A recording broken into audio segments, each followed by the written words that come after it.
thought about it, came to the conclusion, we're murdering babies, I have to change my position on this, I have to change my mind. Personally, I would disagree with him, but that's still being independent. And you understand the difference? May be mistaken, but I think he's mistaken. That would be mistaken. But that's independent. He's using his own judgment as opposed to just giving up what he believes in order to kiss up to, in this case, the religious right. That's conformity. Now, there's any number of people like that in real life. Is this clear before we move on to nonconformity? Okay. Now, nonconformists are more fun. Yeah, you're the Lois Cook character in The Fountainhead. She's a lot more interesting than Peter Keating. It was kind of rather dull. I don't mean that he's a dull characterization.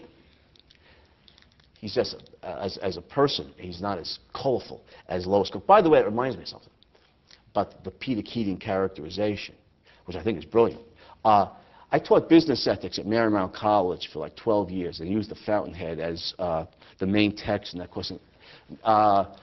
Every semester, guaranteed, it was a women's college. Most of the students, even in the weekend college, were women, and many of them had jobs, and they were adults. It's weekend college, their 30s, 40s. Many of them had responsible jobs in corporate America. And every semester, guaranteed, at least one student reading The Fountainhead come running up to me, waving The Fountainhead in my face and screaming, "My boss is Peter Keating!" And I think Ayn Rand really captured something in that character, an important, recognizable type. She got the essence of conformity. And I think she did it better than Sinclair Lewis did in Babbitt, which is conformity is the theme of Babbitt.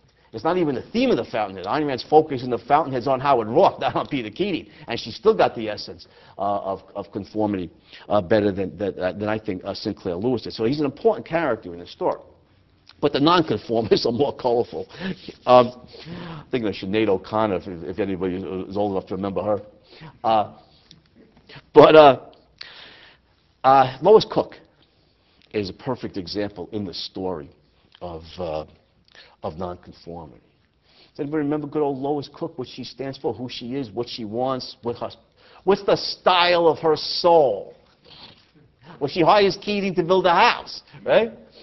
Was it after The Gallant Goldstone or Clouds and Shrouds? One of her books is successful due to Toohey's, Toohey's patronage. The book's successful. She now has financial means. Where does she want to build? She want to build a house on Madison Avenue? No. She wants to build on the Bowery, right, on Skid Row, with the bums and the winos. That's not politically correct, is it? With the residentially challenged, So this is what she wants to build, and she tells Keating again in a signature scene. She says to Keating, "I want the ugliest house in New York. I want the ugliest house in New York." And she says to Keating, "Oh, by the way, I mean her own personal appearance. She goes out of her way to make herself appear as slovenly and as disheveled and as unattractive as she possibly can. Her hair's unwashed and dirty. Her nails are cracked and dirty. She wears, just dirty old clothes. And what is she? She's 39 years old or something. She tells people she's 63. And she says she wants the ugliest house in New York. And Keating's taken aback. He works for Francon, after all, tries for this classical, notion of beauty. And Lois Cook says to him, "Where's your courage, Keating? They all strive for beauty. They all strive, in effect, for attractive personal appearance, for beautiful homes and spacious neighborhoods. They all strive for beauty. Let's throw their sweat in their face." In effect, that's her line, right? She says, "Let's throw their sweat in their face." You can underscore that. Signature scene. In effect, let's kick him in the groin. Let's kick him in the solar plexus. Let's be ugly. You see what she's saying? Other people want beauty. What we want to do is spit in their face. Pooh. Toohey, fooey, hooey, gooey, right? You want to spit in their face. What we want to do is identify other people's values and then say, "Oh, you like beauty? You want to know what I think of beauty? Well, even if you don't, pooh. "Oh, you admire the Pope? In fact, you worship him? You want to know what I think of the Pope? Rah. tear up his picture on Saturday Night Live. This is the essence of the nonconformist soul, is you identify the life and death values of other people, and then you reject them. You kick them in the solar plexus. You reject their values as a means of lashing out against them. Now, in the broad sense, in the sense of Aristotelian logic, nonconformist is a very broad category, the same way non-share is a very broad category. Non-share includes everything in the universe that's not share, and nonconformist, in that broad sense, would include everything in the universe that's not a conformist. And since Roark's not a conformist, in that very broad sense of nonconformist, he's a nonconformist, in the same way that everything outside the category of share is a non-share. But that tells us very little. Ayn Rand's focusing in here on the essence of the phenomena. The essence of nonconformist, as it's distinguished from both the conformist and the Roark type of individuals, is this lowest cook kind of spit in your face as a means of wounding you, of disfiguring you, because I reject your values. And so notice that the nonconformist, in his or her own way, is as equally dominated by others as is the conformist. Both of them permit their lives to be controlled by the thinking and the values of others. What's uppermost in different ways. They are different. Kowtowing to others and kissing their posterior is very different from kicking them in the posterior. But they differ as variations on a theme. And what they share in common, what they fundamentally share in common, is both the conformist and the nonconformist permits their lives to be dominated by others. They want to know, what are the values of others? What are the principles of others? What are the beliefs and the convictions of others? And then for both of them, their actions then are controlled by that. The conformists to accept and kiss up, the nonconformists to reject and brawl, fight against. But for both of them, the question is, when they meet people, the uppermost question is, what does this person believe? And then allows the convictions of others to form the compass guiding their own actions. Now, neither of these two types captures the Howard Roark, the essence of the Howard Roark type. Because the Howard Roark type is not fundamentally concerned with what other people think. He's concerned with what's true. What do I think? What's true?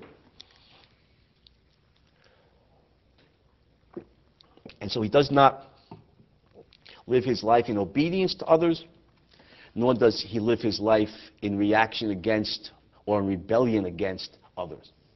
Others are secondary. What's primary is reality and his own mind's grasp of truth. Oh, I just realized I have the exact quote from Lois Cook. Let me read it into the congressional record here. They all work, she says to Keating, Lois Cook says to Keating, they all work so hard and struggle and suffer trying to achieve beauty. Let's surpass them all. Let's throw their sweat in their face. Let's destroy them at one stroke. Let's be gods. Let's be ugly. You see the desire to want to lash out against others as the animating principle here, which is just as alien to Roark as the desire to kowtow before others. He has no desire whatever to lash out at other people.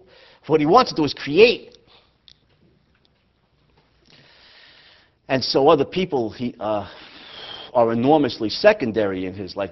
Some people are still important, but creativity is what animates his life. Creativity is what he lives for. And then the people he loves are the people who value creativity. Cameron, Dominique, Heller, Enright, Mallory, Wynand, right? The people who recognize who by their own judgment recognize his creativity, and then these become important people in his life. But it's the dealing with reality, the effectual dealing with reality, that's first, foremost, and always in Howard Roark's world. Other people can be important secondary figures, important but secondary. I mean, Dominique.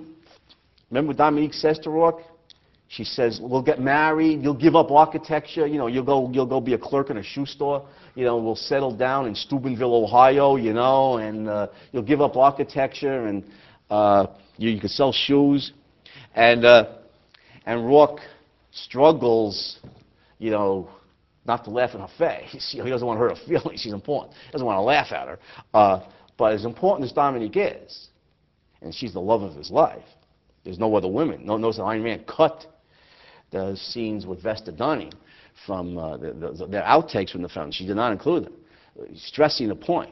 You know, Dominique is the only woman in Roark's life. As important as she is, there's no way in the world he's going to give up architecture, not even for her. And as he points out to her, you'd be miserable if I did, Dominique. Living with me, having given up, you would be begging, you'd be on your knees begging me. You'd either leave me, you know, or you'd be on your knees begging me in about 10 minutes or 10 days, go back to architecture. Because I'd be so miserable. It'd be miserable to live with me. So the key point here is other people can be important, but they're secondary. Roark does not live to follow others, nor does he live to rebel against others. He lives to deal creatively with reality. Again, another variation on the theme of independence. And this is the individualist, as distinct from both the conformist and the nonconformist. Yes? I was wondering, is there an important point there to be made that it is not enough to be contemplative of the heroic, but to be active and to create in the world? Oh, yes, that's certainly a good point. And that the distinction between contemplation as it ends in itself and taking practical action to create things based on your understanding, based on your contemplation, is an important distinction. The latter is the best of the modern world, the best of the modern spirit, in contrast, say, to the Greeks, who, for all their sublime achievements, were basically advocates of contemplation. They were theoreticians. I mean, even Aristotle says, you know, that contemplation is the highest form of human life. It's the best of the modern world with its scientific method, its belief in controlled experimentation, and its belief in transforming the world, to use the human mind to transform the world into a place better suited to human life. That's the best of the modern spirit. So yeah, you're right. And Ayn Rand, very much, you know, a modernist in that sense. The role of the mind is not simply to understand reality. The understanding of reality is a necessary prerequisite for improving human life on Earth. Absolutely. All right. We only have a few minutes before we need to take a break, so I want to move on from one variation on Ayn Rand's theme. Take a step back here for a second. The theme, of course, is independence versus dependence, right? Independent functioning versus dependent functioning. We've just seen one variation on that theme, the individualist versus the conformist and the nonconformist. And now I want to, in a few minutes, want to take a second variation on that theme. And that is the role of the innovator in human life. The person who builds a better mousetrap, who has new ideas, who invents, who develops new theories or new products, and who tragically, very often throughout history, not always, but more often than not, has to struggle against the very society who eventually will most benefit from the new ideas and the new products.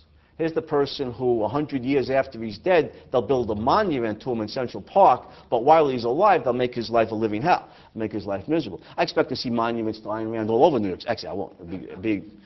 After I'm gone, I think there'll be monuments to Ayn Rand all over the country. But during her life, you know, she was rejected by what you could think of as the intellectual and educational establishment. And by the way, the innovator. I guess it's almost